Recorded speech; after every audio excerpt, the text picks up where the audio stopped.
Hello, everybody, and welcome to my second episode of the La U Times podcast. I have a special guest here today, or tonight, I should say, my friend Sean Coomer, who I met through Twitter. Big Tigres fan. What's up, Sean? How are you today, man? Hey, Ronaldo, how are you doing today? I'm great, man. Thanks for coming on. Thanks for taking the time, and like I said, to share the passion and dedication that you have to Tigres. So let's dive right into it. Tell me a little Absolutely. about yourself, brother. Tell me who Sean is. Yeah, man. I'm pretty much originally from Houston. I've been here since I was six, and then my first kind of real brush with Mexican soccer came through my roommate in college. Actually, his whole family was from Mexico, and so he had a Leon jersey. Oh, So nice. that was kind of like the first real touch point with it. And then I am the manager of a Marriott off of I-10 currently.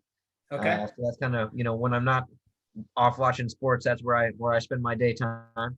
And in terms of Tigres, I went down to Mexico for the first time in 2019, right after my birthday, and the dates coincided with Tigres playing in the semifinals of the Liga, and so watched that game. Guido scores a goal, sends them to the finals. Bada bing, bada boom. My last day of the trip was the first day of the finals against Leon. Wow. Guignac scores the goal.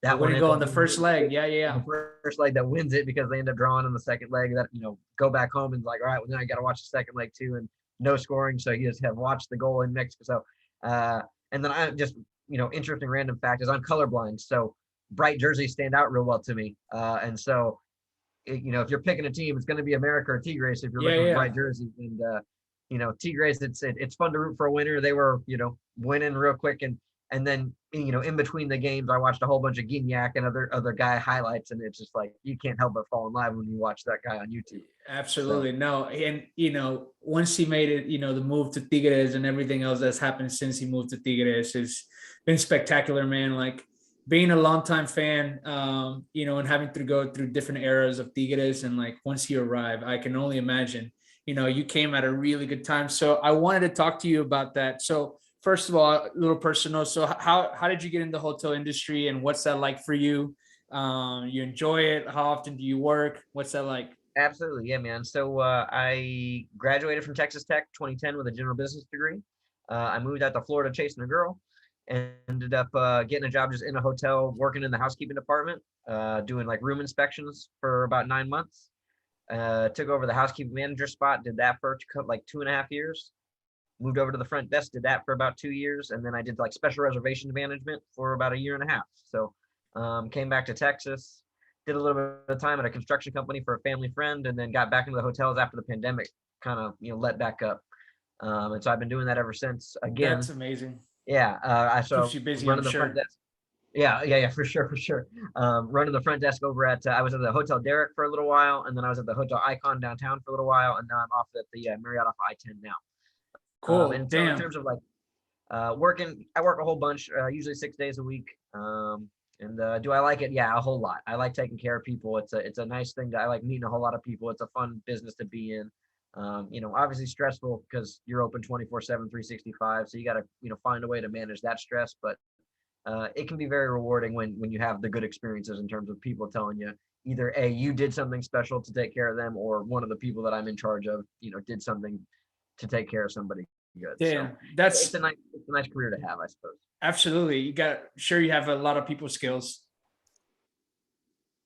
That's really cool, man. I love that, those people skills that, you have to exemplify, through your daily job. I love that. I love, the fact that you have to satisfy so many people just because to me, one of the important things that, that nobody should teach you and that you should develop on your own is communication skills. So to have that, empowers you to always move forward in life. So pretty cool on that end. It sounds like you have it down and you're pretty busy. So very cool. I was gonna ask, so any other hobbies like or anything besides Tigres that you got going on? Obviously, work takes up a lot of time, and I'm sure Tigres does like it does my time. But what else you got going on in your As life? you've probably seen from my Twitter feed, I'm also an obsessive Kansas Jayhawk fan, and so that is my other primary hobbies. I've got a real big dog who weighs about 90 pounds, who's down here on the floor with me. So taking care of Yeah, him and then watching every Jayhawk game. I haven't missed a game. I've either watched live or a replay within a 24-hour span for about a decade straight now. So so how the hell did you become a Kansas fan while going to Texas Tech? And so I've been a Kansas fan since I was 3 years old in 1991. My family lived in Kansas at the time, and I had a basketball, just a normal little basketball that my dad accidentally ran over with his truck. I was distraught as a 3-year-old. Couldn't be consoled. Nothing could fix my day. So he had to take me to daycare, drop me off. While I was at daycare and he dropped me off and everything, he went shopping for a replacement basketball. The only basketballs that they sell in Kansas are Kansas color basketballs. So the replacement basketball he gave me is a Kansas basketball. I play with that Kansas basketball for my entire child. And so, living in Kansas at the time, I lived in Kansas for kindergarten, and then we moved down here to Texas, and I've been here ever since, except for my stretch in Florida. So Kansas just really imprinted on me early in terms of basketball fandom from 3 years old. And so, damn, it was when you've been a Kansas basketball fan for 15 years, just going to Texas Tech, it's like, well, I can root for Tech basketball too, except for 2 games a year when they play Kansas. Yeah, so I was going to say, so you root for Kansas when they play Tech? Yes, I sure do. Wow, that's pretty cool. So I went to the University of Houston, so we'll be seeing you guys soon. I'm looking forward to it. I'm looking forward to it immensely. One of my best friends, she's married to one of my best friends. So they're both, I consider them really great friends, Victor and Caitlin. And so Caitlin and her family are a Kansas fan, hardcore Kansas fan, like the equivalent of what I am to the Tigres, and she's also a Broncos fan. And then her husband, who's Victor, who's I also mentioned, he's a Cowboys fan, so we have that connection. And we're big U of H fans, so I'm excited to what the atmosphere or the environment that it's going to create. Moving to the Big 12 and then playing. And I've gone to games for Kansas against Baylor, Texas, and Texas Tech. So I'm looking forward to not have to freaking drive 3 hours to catch a game now too on a regular yearly basis. Dude, I got season tickets just for that. Like, we have a new basketball center, which is called the Fertitta Center, which he's the guy that owns the Houston Rockets. And the little stadium, fits about 18,000, if I'm not mistaken, maybe a little less. I could be wrong, but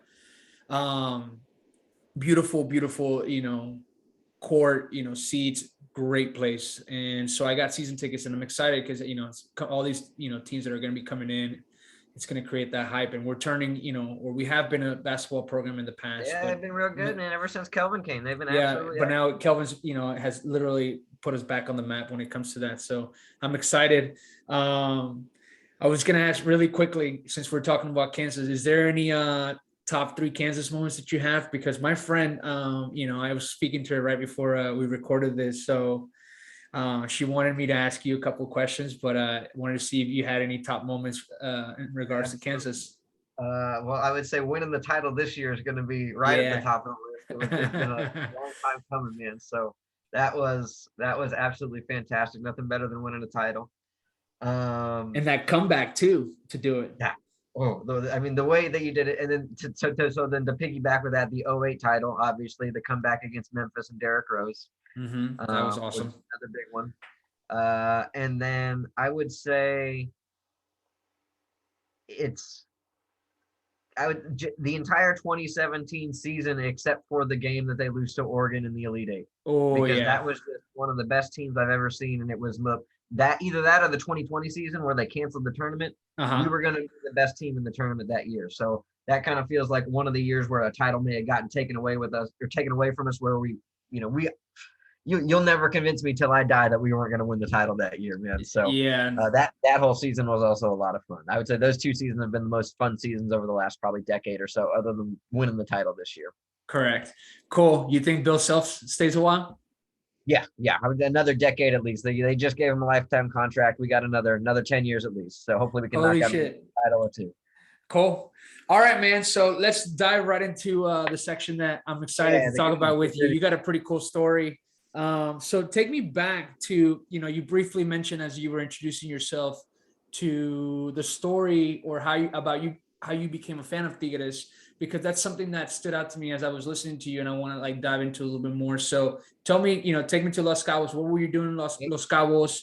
And, tell me about the game a little bit more and everything that came about from then till For sure, now? for sure. So my birthday's the 2nd of May, so I went down a couple weeks afterwards, just as kind of when you could get away. Found a cheap flight, went down to Cabos for my first time down to Mexico, and just absolutely fell in love with it. I had grown they had the Spanish classes in the 1st through 4th grade for elementary school and stuff, and being a housekeeping manager and then working over to the front desk. I had some rudimentary Spanish, enough to get by. A lot of housekeeping, a whole lot of palabras de limpia de casa, as it were. Yeah. uh, and so just fell in love with it down there. And so kind of those games, if I'm going to be a fan of something in the same way I'm a Jayhawk fan, I'm going to really dive in and make sure that I know my history and that nobody can really question my stripes. In this case, Yeah. proverbial stripes with the Tigres, right? Yeah, no doubt. And so I really kind of dove into being a Tigres fan, both, watching as many games as I could, 2-day and everything else. But, really diving into the Wikipedia pages and reading up on the history and familiarizing yourself with, what makes this such a passionate fan base and what made the club with the, kind of the early days of the championships and the Batacletis and the, Barbadillos and the Tomas Boys. And then, up through, kind of that big, drought into the 90s and then getting relegated and then coming back and then, kind of Tuca coming in and establishing in this team of the decade the run that we've been on now, where it's like, the most recent FIFA game that I have for the 360 that I've got is FIFA 13. And so, you get into that time frame of 24, 2013, 20. I really, that's really, bro, that's a really good, those are really good teams, because that was right after the cycle of from 2010 till about, we went to the 2011 championship that we got against Santos, but we were decent. We were building form to we made the playoffs.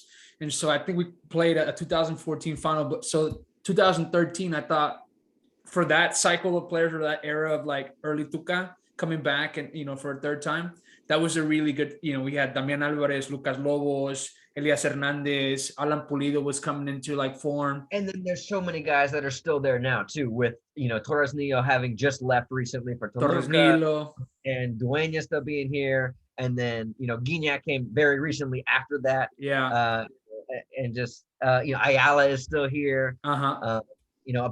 Enrique Palos had a decent stretch with us until Nahuel came. Dude, so people sleep on Palos. Palos has, the record for, the best defense in a torneo corto, which is season.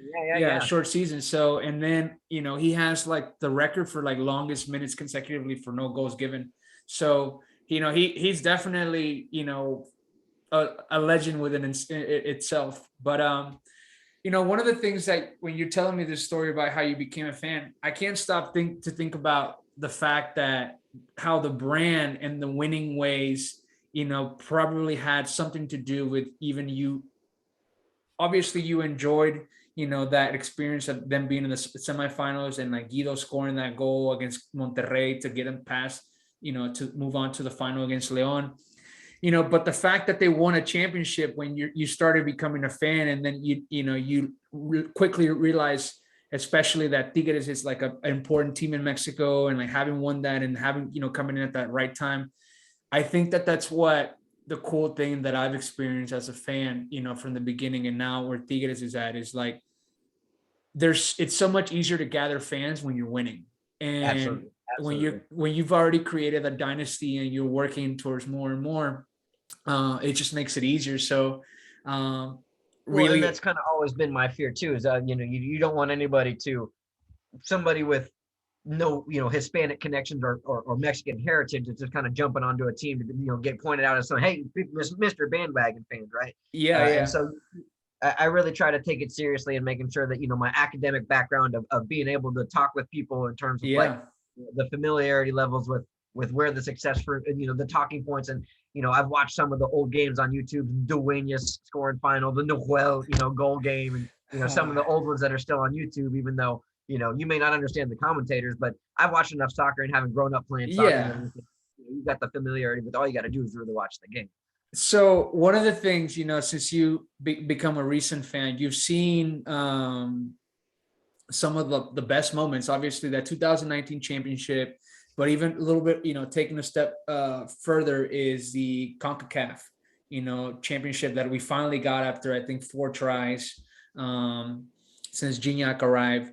And so that was like the pinnacle of like, to me, of being a Tigres fan, because it was, dude, like I sat so close to the TV when Bayern Munich played Tigres, and like I thought it was like I was a It kid. was Like incredible. I I was a was so kid hyped for because that I game. was like I grew up doing this on a FIFA game, and like Yep. I'm finally watching that. So tell me like what your thoughts were at that point, that you already invested into the team, for a short year to year and a half. And that comes about, then obviously, goes into the Nahuel goal, and then the pandemic begins, they bring it back. Talk to me a little bit about that, because that is like what it's so amazing to me, because like we mentioned about becoming a fan, it's easier when you're winning. So but that was an epic moment for a Tigres fan. Yeah, for sure, man. And just leading to that whole Club World Cup run too was just incredible, because the first game it's like, oh yeah, we expect to win this one. But Mhm. then it was that second game. I forget the South American team we played, but it's like the odds are stacked against you, I think, when you're playing against the South American team. Like this, from my understanding, Mexican history against those Palmeiras, South yeah. American teams was very, very, very poor. Mhm. And so it's just like you go in kind of expecting to lose in some sort of potentially bad way, and then to pull it out and to know that you're getting the opportunity to play against Bayern, where it's like, well, now it's a coin, it's a soccer game. Yeah. Yeah, they're supposed to be better than us for sure, but anything can happen. The whole any given Sunday mentality, man. It's soccer. You get a crazy bounce, you get an own goal or a crazy penalty or something, and anything. And so yeah, I was. Yeah, I remember also sitting very, very close to the television for that Bayern Munich game, just saying like, I cannot believe I'm watching Gignac against Lewandowski, and Yeah, no, Thomas dude. Muller playing against my team. Like, what in the world is happening right now? Kind of thing. Yeah. I actually took photos and like videos of like just the TV, and like, I even stored some of the social media photos from like that I got from Twitter from that, like when they're in, I think it was Qatar, if I'm not mistaken, when they're Uh-huh, in uh-huh. Qatar.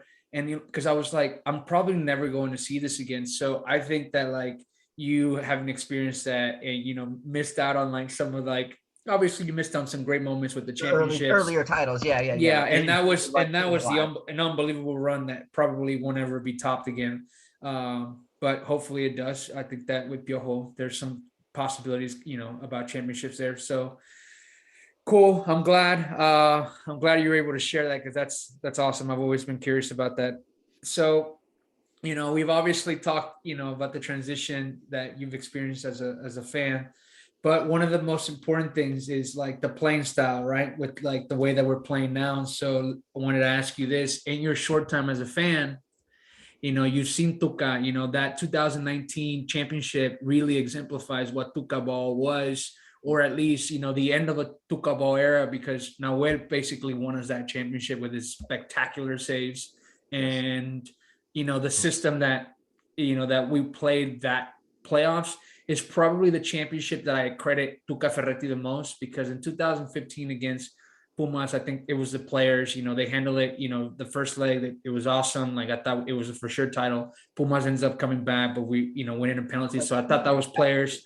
That game is insane to watch. Yeah. So I thought that was players. Now, well, based as far as, who had more of a stamp or impact on that championship. The 2016 and against America, it's all the players. Like, and then obviously Gignac, I'm sorry, Nahuel, 3 consecutive PK stop on Christmas Day, like Christmas miracle, like let's go. And Yes. then 2017 Final Regia, I mean, I That was still a very think good team. player That was wise, oh god, that was a great. That one just Monterrey, oh, you can argue Monterrey outplayed us both games, but we were the ones that scored the find a goals. way, So find a way. Yep. 2019, back to that championship is the one that, like I said, I credit Tuca the most, because we were able to play, his style. And like I said, I think at that point it was becoming a little bit expired style of soccer, especially with like having players been there that long, and you do the same Yeah. stuff every single day. And there's no really like engaging, like, I was a high school teacher. And so one of the things that they teach you is when you're teaching is like, you got to engage the students. And so I imagine like players, like any other regular human being, they're going to stop or, get bored A as you do voice the of same control repetitive or stuff. some sort of authority or something. Yeah. So going back to my question is, you've seen now two styles. So who would you prefer in your short time as a fan? Would you prefer Tucabo or Piojo, el Caonismo? So I would say the two biggest factors in my falling in love with Tigres have been obviously Gignac, Mm-hmm. just because of his sheer excellence. And then I also think that Rafael Carioca is one of the best holding midfielders in this hemisphere. I agree completely. And so to watch him do what he does with his ball control ability, I'm I would like to see them in their primes in this Yeah. Piojo system because if Gignac can score in 9 straight games, that's a form that is, you know, nearly unmatched. You know, I know the streak that he hasn't had a streak of that similarity in terms of consecutive length, but just even, you know, the 9-10 goals he's got this season over a short season span, he's right up there with some of his highest goal performances, and doing it at the age that he's doing it at says a lot more about the system, because in, you know, Tuca Ferretti's system, it was very much just, hey, you're by yourself and you're going to get us one goal. Yeah, you're going to get us one goal, or we're going to tie 0-0. Have fun, Gignac. And then maybe he'd get you two just because he was brilliant, right? Mm-hmm. And so the Piojo style, dear God, it's frustrating to have so many defensive breakdowns, but I think that might be able to be solved with talent. So I think as he has more time to build in the similar way of college sports, where if you hire a new coach, you generally want to give them 4 years to quote unquote bring their guys in, give them a full recruiting cycle, a freshman, a sophomore, a junior, a senior year kind of thing. So I think if you give, this is what, short season number 3 with Piojo? It's 2. This is the second. Number 2. Or short season number 2. So, you know, he's only 1 full calendar year in. I think if you give him, you know, 2.5, you know, 5 kind of short seasons, and plus we're, you know, for the Lihia, you're really looking just to be a top 2 seed. That's really my primary concern, because if you're a top 2 seed, then you get the tiebreaker all the way through the semifinals to get you to the finals if you tie on goals, and then in the finals it's just, you know, best team win. Correct. And so we're right on pace for a 2 seed. You might steal a title this year, even, you know, a couple years earlier into the development of the program. So I would probably say I enjoy watching Piojo style more. It's a lot more entertaining to try and win 3-1 or 3-2 than it is try to win 1-0. But Piojo has 0 titles with us, and Tuca's results and resume is inarguable. Unmatched. So I won't say a bad word about Mr. Tuca Ferretti. You know, you couldn't get it out of my mouth if you paid me. I love the guy. I love how cranky he fights. I love everything about having him on the sideline. But it was definitely, I can agree, even as a recently acquired fan, you could tell that the team felt somewhat stale in their performances, and somewhat uninspired and just lackadaisical on the ball. It didn't feel like there was any of the prior energy that you would see in, you know, aggressive tackling to recover the ball quickly and then go on a quick counter that would steal you an opportunity for Gignac or something. And so in terms of time for a change for the overall management of the club, I also felt it was the right time for a move. And someone with Piojo's credentials coming in is exactly who you would expect the caliber, you know, of somebody that you'd want to bring in. You know, somebody with national team credentials and previous, you know, Liga MX experience with high level, you know, I believe he's won titles before in Liga MX. For America. So, you know, it was actually kind of cool seeing that relationship that he had with some of the guys at America in that exhibition game they played. In Houston, for sure. Dude, that was a good analogy of everything and describing both coaching style. I love that. And I also think that, like, Tuca, you know, his best soccer with the team peaked, you know, like, you can even argue it peaked like in 2013, you know, early 2014. But the fact that they renewed the squad by bringing in Gignac that summer, then going to the Libertadores, which we lost to River Plate in 2015. After that, you know, the talent just kept, you know, rolling in, and we had big signings.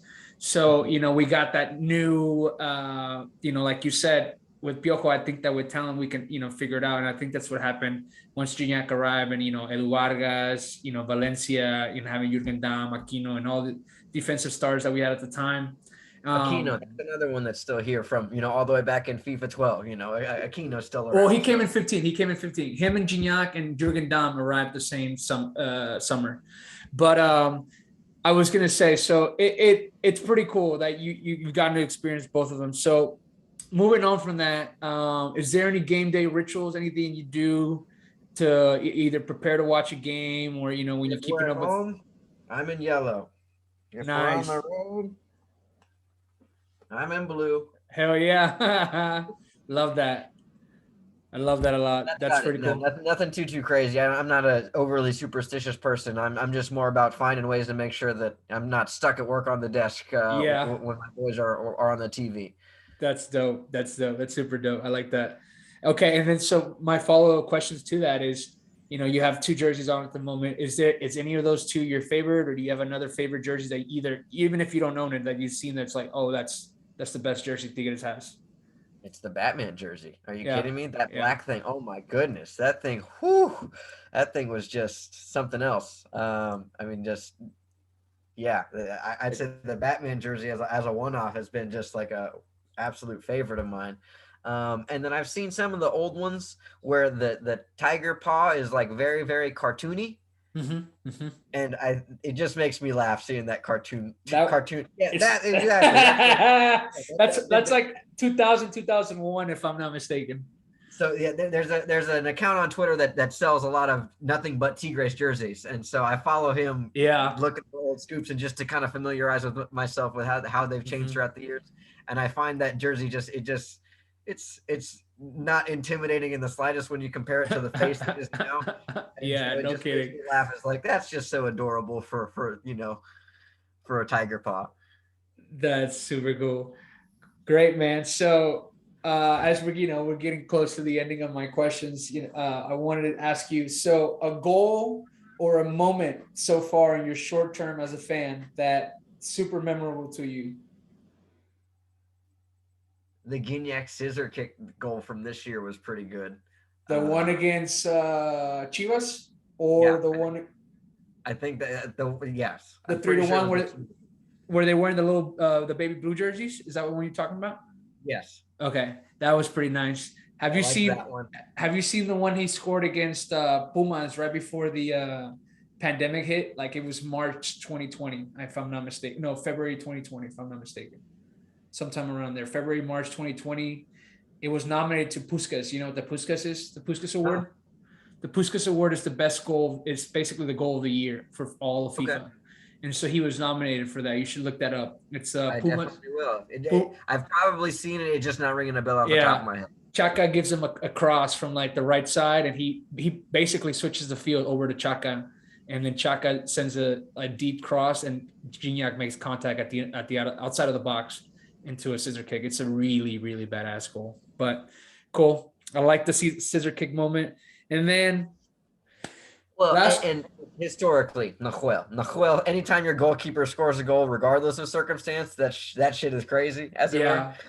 And so even then you factor in what it does for you. Yeah, that's you'll never forget as a Tigres fan. If he wasn't cemented as like the best goalkeeper ever for the squad, like having scored that goal and what that goal meant, like nobody's ever going to remove him from that spot. But crazy that you mentioned him, because that was literally my next question. I was going to ask you, so you've seen both players in big moments, and you've seen highlights, and you've kept up with a lot of the history of Tigres now. So who would you rather pick, Nahuel or Gignac?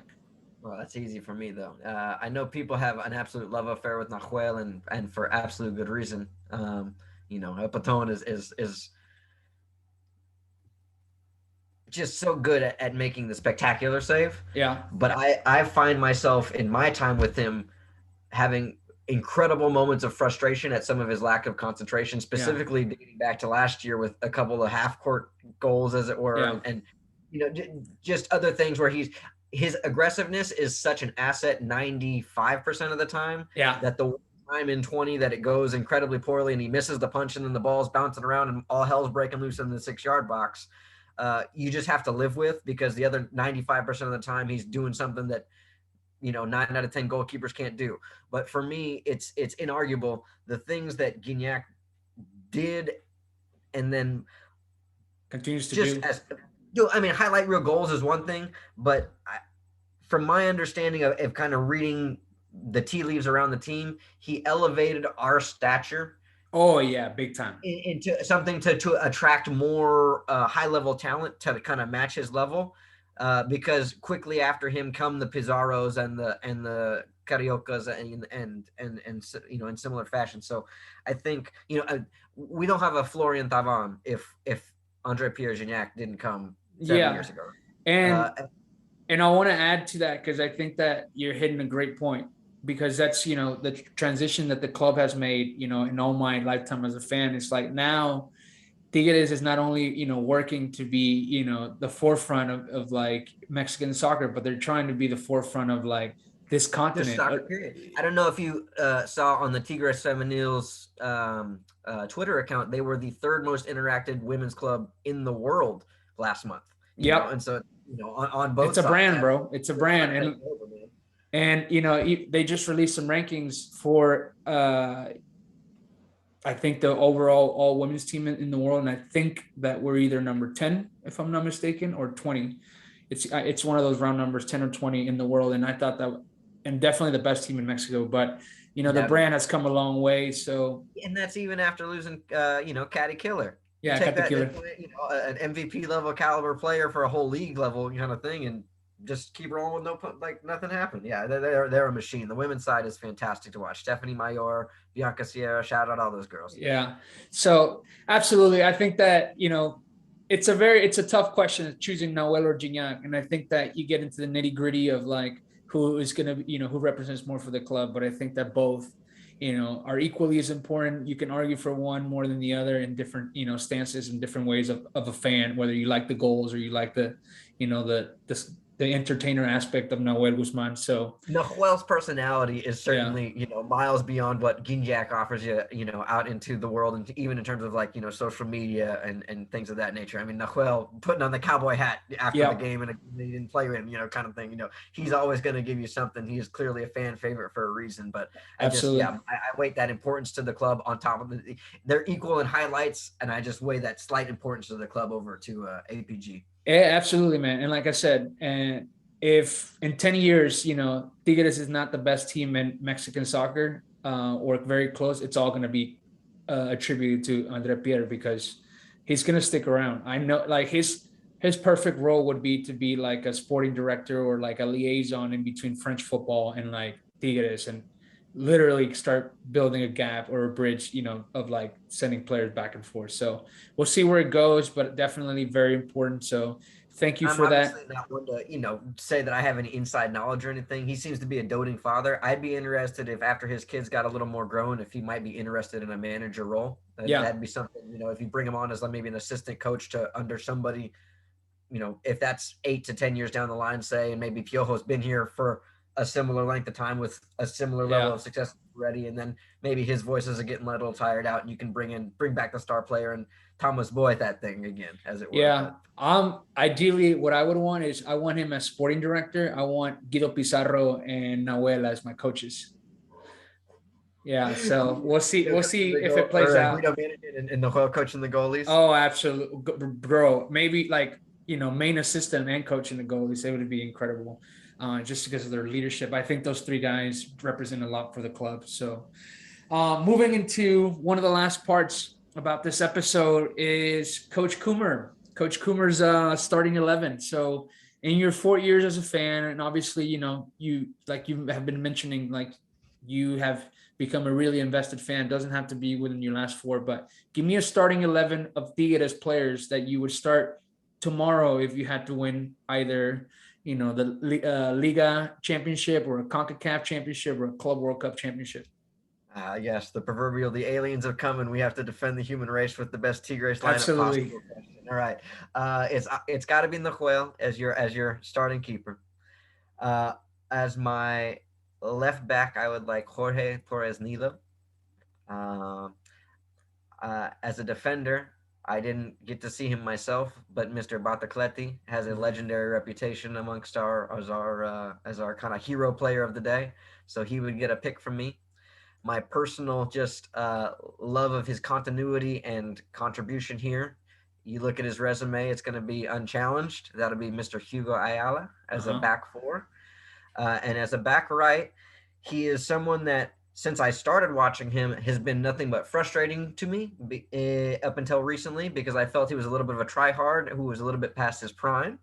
But I have been convinced by both you and our friend Luis at Club underscore Tigres, as it were, English, I believe, uh, that's Mr. Duenas would Oh play yeah. right back because his importance to the club, both with the championship winning goal and his longevity here, and just signed up for another contract extension. He's going to be here a little while longer. He's someone that I hope stays and retires with the club. His Yeah. importance, he's won me over. His try hardiness rather than being kind of teacher's petty under Ferretti and kind of stealing starts from people that I thought were more Correct. talented. Yeah. Good point. It Good was a point. frustration for me under Ferretti, but now that he's still getting starts even under Piojo, because he tries so hard, you can always count on him to give you your max effort for maybe a 60-minute player or a 30-minute player if he's a sub. I would have him be the right back. I would then have two holding defensive midfielders. They are unquestionably, and I'm sure guessable, Guido Pizarro and Rafael Carioca. I would have a left mid of Mr. Luis Quinones. Wow. He drives me Nice. crazy. He drives me crazy. But you cannot teach moments of brilliance, and that's what soccer's about. Is in a sport where one goal is often enough.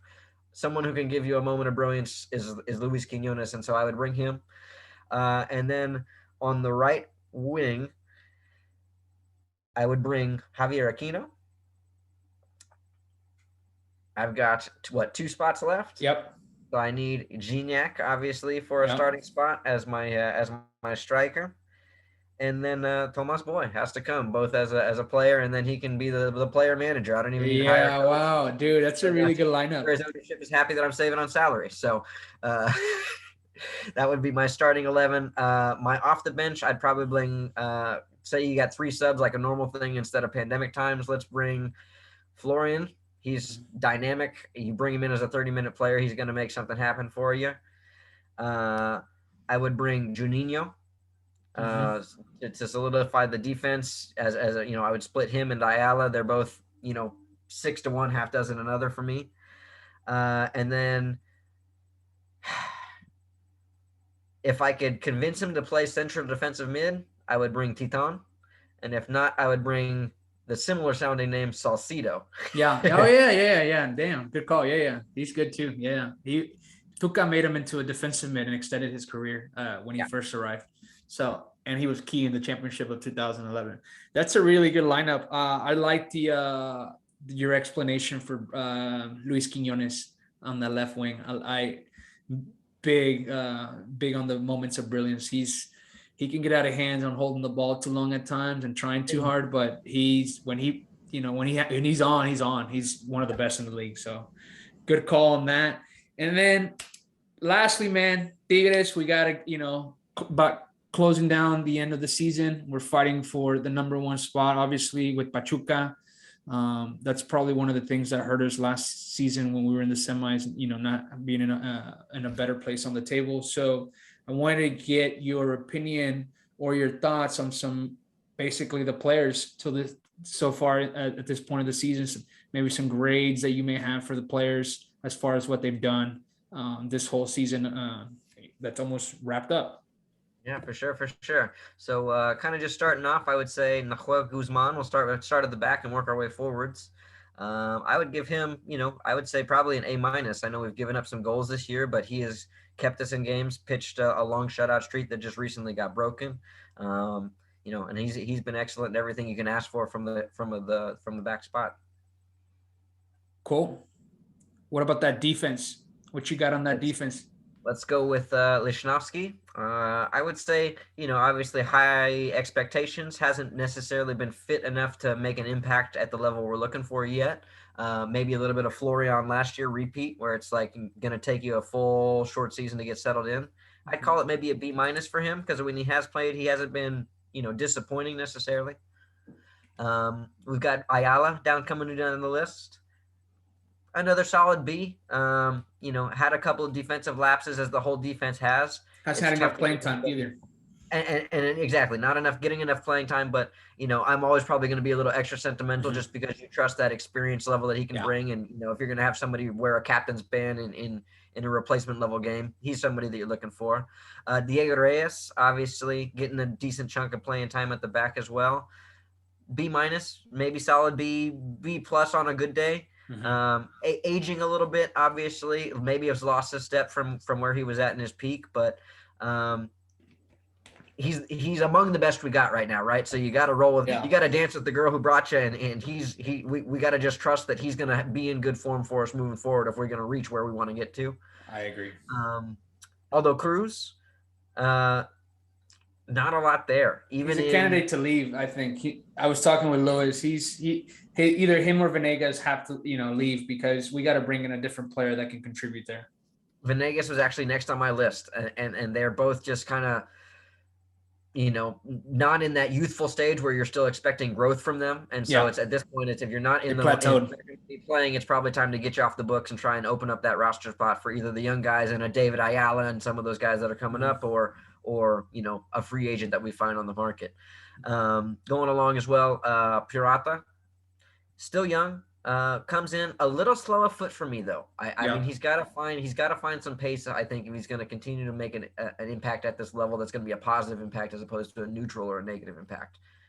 We haven't really been punished for it yet. I'd call it maybe C+. For the youngster for now.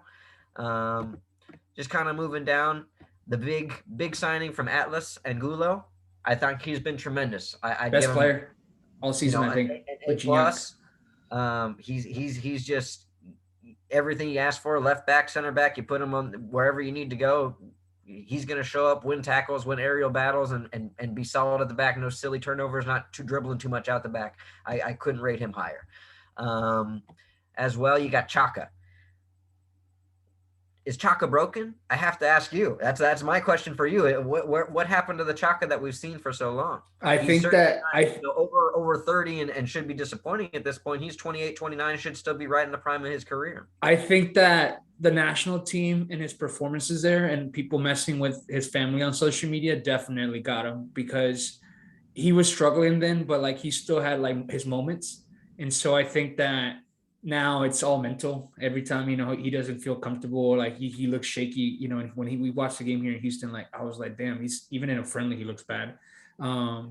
So I think that his cycle is basically coming to an end. If his contract's not up pretty soon, I think it's a player that you look to move and bring in, my target is Alan Mozo from Pumas. So he can ride it out with Dueñas and let Dueñas age. And then you bring in Mozo in that system. And then Mozo also benefits if you play, the way that Piojo plays with Guido Pizarro sliding in the back. He doesn't allow Mozo to defend as much because you have a 3 center back system with Guido sliding in there a lot. So that's what would allow Aquino and Mozo to play up higher. Really play as active wing backs, yeah. Correct. And so my thoughts though, if you are stuck with Chaka, let's say you got to find a solution as opposed to having a problem. Is there any thought of, because he's so active as a dribbler and seems to be non-committable about playing defense anymore, about maybe moving him up a spot, moving up a line and trying him as a right midfielder, a right wing, because that was always the best part of Chaka was that he was an offensive, an offensive defenseman more than, a stalwart, right back as it were. Yeah, he actually started as a center attacking mid in the youth system of Monterrey. So, and then La Volpe turned him into a right back in 2005, 2004, sometime around there. So I think he would honestly, the way that we play, it's either you pick your game back up and see if you can fight for a position there or help out in the mid in the Carioca role. But even then, I don't think it's feasible. Yeah, I think it's time with the club is coming to an end. A square peg into a round hole. It's just there's not a good spot for him right now. No, I think his time at the club is coming to an end. Yeah, what you got in the midfield? Kind of moving down, we're looking at Mr. Carioca, who I think, as always, has been just an absolute rock for us. I give him a nice solid A-, maybe even a flat A. I'd like to see some of the long distance chances converted into goals as opposed to saves. He hasn't really, I don't think he's marked one yet, but that's really all you could ask more from him for. I mean, he's still making the incisive passes and holding down the midfield. He's one of my favorite things about him is whereas everyone else looks to make the easy pass backwards when it's time to just kind of be holding the ball, he will settle himself and look forward, get his eyes up, and look for a pass before he just sends the easy ball backwards. Yeah. And so I've always loved that activity about him. It's a good observation. Yeah. Vigon, how can you not love this guy? I mean, since the moment he stepped on the field with us, he's just walking around with the biggest balls, playing 90 minutes, getting fouled, just the passion. A+ for me. A+. He's been everything you could ask for since the signing happened. I think he'll be a fan favorite if he stays for a while. Yeah, I agree. Moving up, the new guy, Cordova. Disappointing so far, man. Disappointing so far. Can't seem to crack a minute even as a sub sometimes. I mean, when he is, he's getting maybe 10 minutes here and there. I know kind of seeing some of those highlights when he was with America last year that he was very explosive, a Mexican Ozil almost, as it were. And there's just been no flashes of that. There's been nothing to build off of. It's been very disappointing from my end. I would call it maybe a D+, a C- at best. Wow. Yeah. I mean, I don't think you're wrong there. I'm hoping he turns it around, man. But, I heard that, there's a chance he might start this weekend just because Piojo's moving the lineup around because of the setbacks with Igor and Diego Reyes. So he's got Guido Pizarro moving back there, and then he brought in Cordova, which I like. I like that initial setup of Carioca, Vigon, and Cordova. So we'll see. I saw that lineup online as well. Yeah, so I'm hoping he turns it around because he's good, and he's got a lot of potential, and he's young. So we'll see. Well, and in my understanding from the swap with him for Cotty basically was that, he should be here for a multi-year contract. Yeah, I think it's okay if he's got a little time to settle in, if he needs this, settle into a surroundings. That I think the best and most, exciting thing about it is that we're performing at this level even without him, right? Correct. So if he does ever find his form, that's just, if Gignac obviously provided us a lot of goals, you would expect that form to fall off somewhat, or that at least pace of goals to discontinue. Mm-hmm. And so you're going to need to find some goals elsewhere. Hopefully you can get some other guys in form. Absolutely. Javier Aquino playing that right wing back, left wing back, midfield kind of thing has been very good this year. I think he's been, a B+, A-, very consistent, very good for us, even despite the aging that he's, I'm seeing no drop off in kind of, even I thought for about a year he dipped a little bit in both his pace and his speed. He's been very, very good recently. Yeah, the system definitely helps. For sure. Sotelo has been a spark plug off the bench. I thought he showed that he had the potential to actually be a 90-minute player in this last game if he didn't feel like getting naked. But, some things are warranted sometimes, and that was a heck of a golazo. So sometimes you just get naked. I expect a lot of things from him. Yeah, I would say he's, a bit of B+ so far. That's only a grade on lack of minutes, right? If you get a bigger opportunity, you can up that grade, obviously, but tough to have a huge impact, an A-level impact if you're only getting sub minutes generally. Tavan, obviously playing great right now. Some of his moves just individually are dynamic. I'd give him an A-. His crossing is fantastic. I'd look for a little more from the finishing side, but he's been everything you could hope for after a disappointing last season. Yeah. And then there's Dueñas, who, again, I think we kind of brought it up when I was talking about my starting 11. Very consistent, just tries very hard. You know what you're going to get out of him. He's not necessarily going to be spectacular, but he's going to give you a solid effort every time out. And that's, it's nice to be able to count on that when you're trying to pick a starting 11, I imagine, if you're Piojo. Going to the youngsters, we got Fulgencio and Ayala. Still both projects. I think Ayala's shown some nice things as maybe a potential future Pizarro role kind of thing. And then Fulgencio, I think he's probably destined to be a Leo Fernandez, right? I think he's somebody who can't just seem to crack it here, either for size or he's just not ready for whatever reason at this time. And if he gets an opportunity somewhere else, he'll have an opportunity to maybe should show that potential that he does have. Because I think he's got it in him. It's just tough to find minutes on this squad. Yeah, I agree. And he's got off the field issues now too. Yeah, so those are I forgot even all about that. Oh, yeah. So that's probably an F+ for him at best.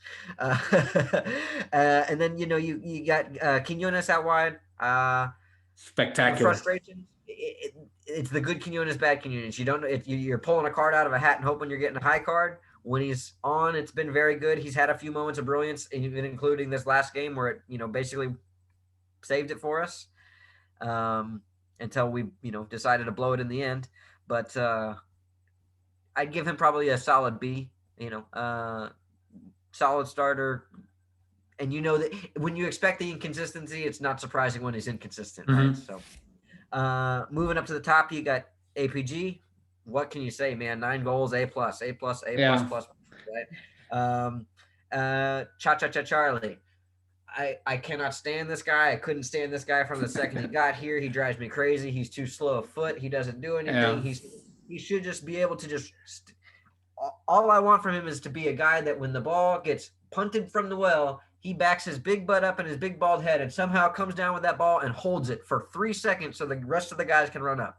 And he has proven so incapable of that. That is the most frustrating thing. I know he's notched a couple of goals in his career with us. Most have seemingly been cherry picks. I know there's been 1 or 2 impactful ones more recently that have kind of turned the tide with the fan base. C+, he's one of the guys where it's like, if you expect APG to fall off, you hope he can find that Pumas form that we bought him for, right? Absolutely. But he's kind of been a Cordova for me for an extended period now, whereas at least Cordova has only been half of a season. I'm going on 3 seasons now, I think, with Charlie. That just drives me crazy. And then Nico, man, poor Nico. Nico breaks my heart because APG has an off form season between the injuries and the COVID and the everything and the transition into the new system last year. And the goal gods deliver us Nico Lopez the Tooth to just, carry us through what would have been, if you took out Nico last season, we would have been a very, very sad fan base. Yeah. And so I'm so terribly sad for him that he can't either find form. And when he does find minutes, it's not impactful. The goals aren't there. The shots aren't coming from the same danger zones. It's just, I don't know what's missing for him, but it can't be any higher than a C or a C+ so far. Yeah, the best thing that could happen to him is for the season to be over, and then somehow in the playoffs he becomes really important and he forgets about the season. But I think I think at this point, like even with the last game that he started, he was subbed at the half. Like I think that he's just not in his best form. The team is doing really well. I don't think you need to move it too much. Like you give him minutes if you can, but if you don't need him per se, I don't think it's necessarily required to play him at all times. I think my most disappointing thing in having seen him is that he's not finding any chemistry with Gignac when he's on the field with him. He looks desperate. He wants to make things happen because he knows he doesn't have many chances. And so when he replaces Gignac 1-for-1, it's like, hey, I'm the only guy out here. It's time for me to shine. And he kind of does well in that role. But you're not taking Gignac off the field when he's, scoring a goal in 9 straight games. There's no minutes left at that striker position for Nico to find. And so he's going to have to find a way to make an impact in that Florian spot or that Quinones spot if he wants to get on the field for this team right now. Absolutely. Well, thanks a lot for your time, Sean. This has been great conversation. I really enjoyed it. Really cool story you got, and I'm really excited to continue to get to meet you online and hopefully we catch some games since we're both in Houston together, so we can root on this team. So, any last? Do you want to spend like maybe 5 minutes on Toluca coming up? Let's do that in another recording. But I'm gonna go ahead and end this podcast. Thank you for your time, and Arriba La U.